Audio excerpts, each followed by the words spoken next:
What if I told you that Ferrari could have found a way to have active suspension without using active suspension? Ferrari arrived at the first day of testing in Bahrain knowing that it was not going to go unnoticed.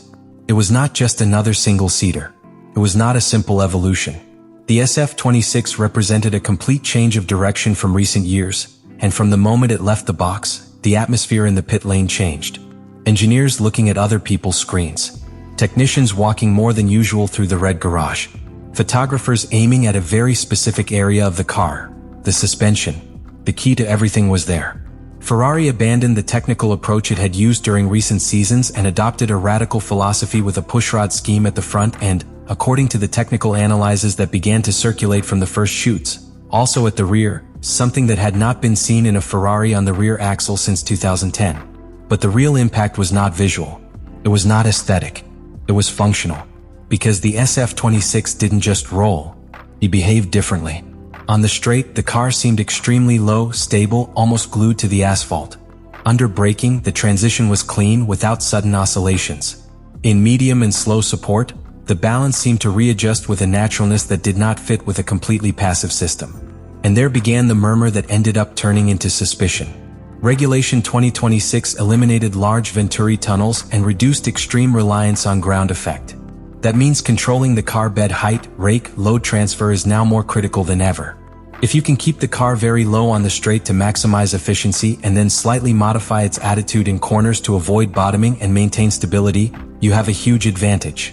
And that is exactly what several teams believe Ferrari has achieved. The concept, according to the analyses that circulated in the paddock, does not use active hydraulic systems or electronic control, something explicitly prohibited, but rather combines pushrod geometry with carbon materials with anisotropic behavior that flex in a controlled manner under certain loads. In other words, the suspension does not engage, but it does change its behavior depending on downforce, acceleration, and temperature.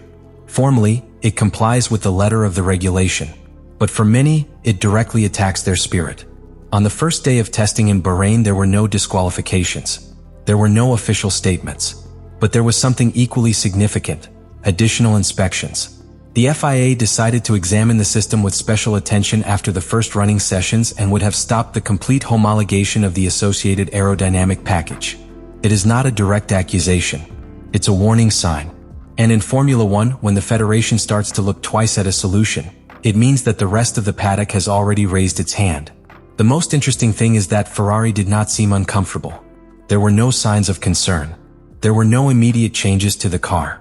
The SF26 continued racking up laps, collecting data, working on long simulation programs. This indicates one thing. In Maranello, they firmly believe that they are within the law. But the problem is not only legal. It's political.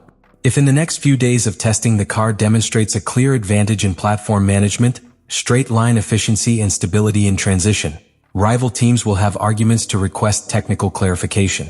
And when that happens, the line between brilliant innovation and banned system can change in a matter of weeks. Bahrain's first day was not a stopwatch spectacle. It was a technical chess game that has just begun. Ferrari made a move. And now everyone is waiting for the answer. The second act begins when suspicion stops being a murmur and becomes analysis. Because after the first long runs in Bahrain, the rival team's engineers were no longer just looking at the SF26 times. They were studying its dynamic behavior corner by corner. And this is where the story gets trickier.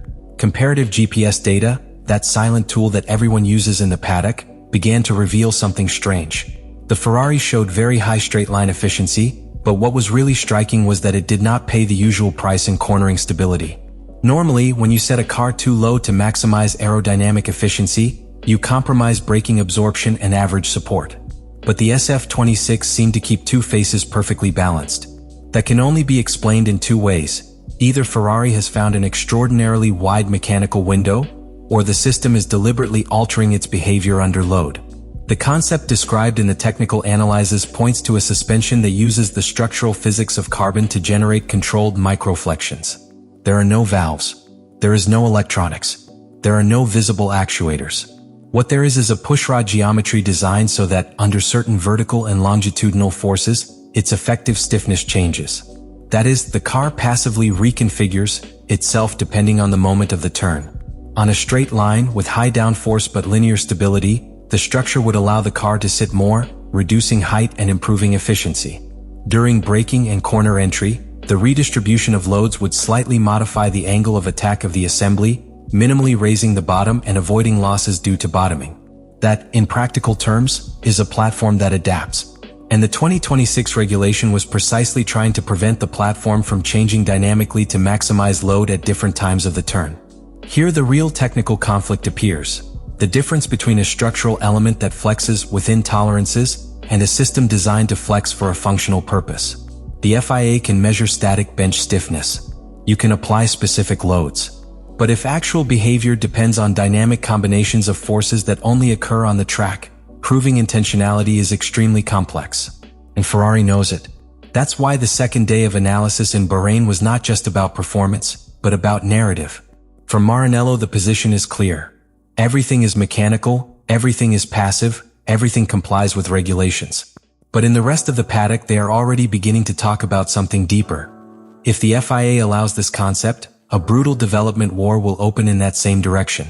Because if SF26 proves that you can emulate the effects of a semi-active suspension using only geometry and material properties, then everyone will try to replicate it.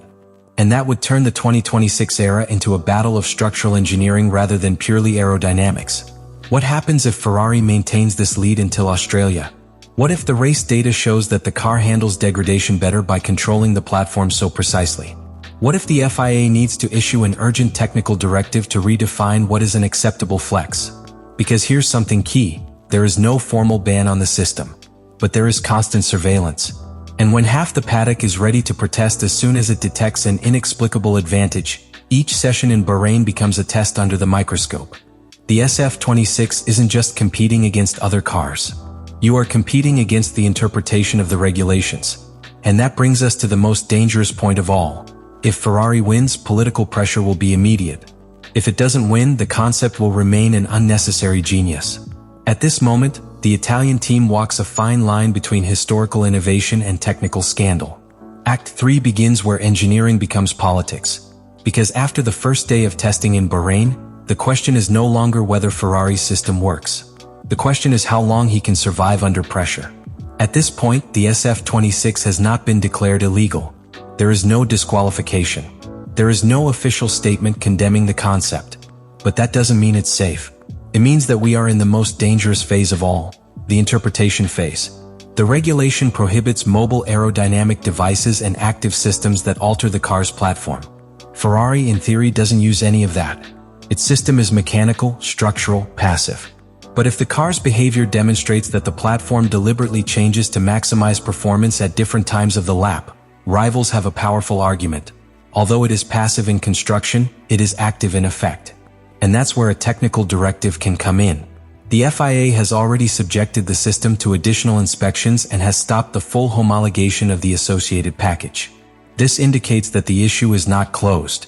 It's just under observation. And in Formula 1, when something is under observation, it means that it depends on performance on the track.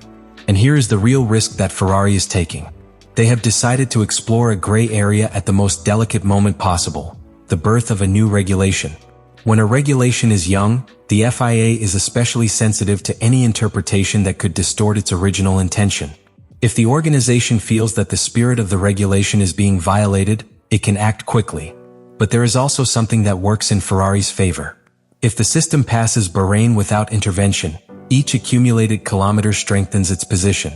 Each lap completed without penalty strengthens the narrative that the concept is legal. And in Formula 1, perception is almost as important as the written regulations.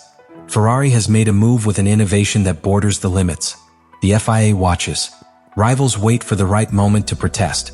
And the SF26 rolls into Bahrain as if nothing is at stake. When in reality what is at stake could define the entire 2026 era. The final question is not whether the suspension is illegal. The question is, who will first dare to officially challenge her? The first day of testing in Bahrain did not leave us with a stopwatch holder. A Ferrari did not leave us sweeping by seconds. He left us with something much more powerful, doubt. And in Formula 1, when a team manages to sow doubt in the rest of the paddock, it means that it has struck a chord. The SF26 represents an extreme interpretation of the 2026 regulation. A regulation that attempted to eliminate systems that dynamically alter the car platform, and that now faces an uncomfortable question. What happens when a team achieves the same effect without using any explicitly prohibited system?